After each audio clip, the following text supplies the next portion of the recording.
All right, we're all packed.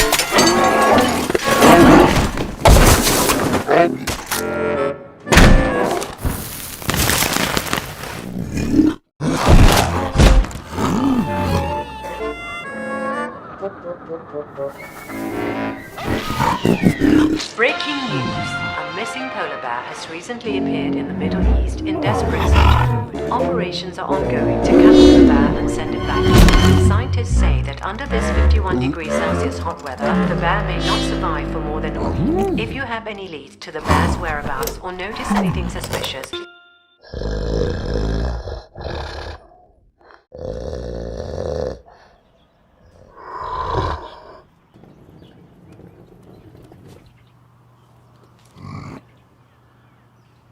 Dad, what happened to the rug?